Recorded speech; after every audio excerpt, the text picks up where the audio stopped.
Coming up, Pat has a list of what he'll miss about this place. There's a new documentary about International Male, the glossy 80s catalog that sold loincloths, puffy shirts. Take a look.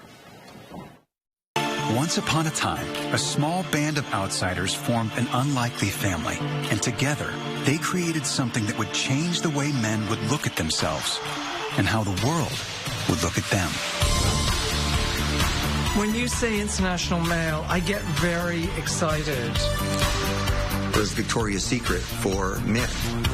20 pages of just men in their underwear. It made me feel like, whoa. We called it International Male. There's a new documentary on the story of the International Male catalog, a catalog that forever changed men's fashion along with the public's perception of masculinity and sexuality. It's called All Man, the International Male Story. Peter Jones is the documentary's writer and producer. Peter, thank you for being with us. Good morning. Can't we talk about Project Grizzly or my Geno's East Chicago pizza? Nice. Oh, look at, bring it. How do you happen to have that on hand? Goldbelly, goldbelly.com. Don't want to promote another sponsor, but you can get food from all your favorite places around the world, and Geno's East. How about that? One of my faves. Fabulous. Well, tell us how International Male came about, would you? A guy from Sheboygan, Wisconsin, Gene Burkhardt, had this notion that men were just not dressing with any style. They had jeans, they had T-shirts. He said, let's offer low-priced fashion for men, but not make it too daring. And most of the customers were women buying for their boyfriends or husbands because men just did not like to go shopping. But I remember in the 90s, I used to do this thing where it kind of made fun of some of the fashions in there. They were bizarre. I mean, like pirate shirts and safari outfits and purple suede trench coats. As somebody once said, that seemed more like for a straight couple having an orgy in the suburbs. But the puffy shirt from the famous Seinfeld episode, that puffy shirt now hangs in the Smithsonian along with Mr. Rogers' sweater and Judy Garland's ruby slippers. Unbelievable. And a lot of famous people were in the catalog over the years. I think we have some of those pictures. Let's see. Well, Cameron Diaz was. You all can imagine Cameron Diaz from. Sure. What was that? The thing about Mary, that famous scene. Oh yeah. And I think we're just scrolling through pictures here. But tell us the impact this had on men's fashion and sexuality. It had an unintended huge impact on the gay community because the models were good-looking men and they were wearing scantily clad clothing. And so for this to appear in a little gay boy's mailbox in the middle of Sheboygan, Wisconsin, this was a gateway for a lot of young men to come out, was actually seeing the International Male catalog along with their mothers, catalogs for slacks.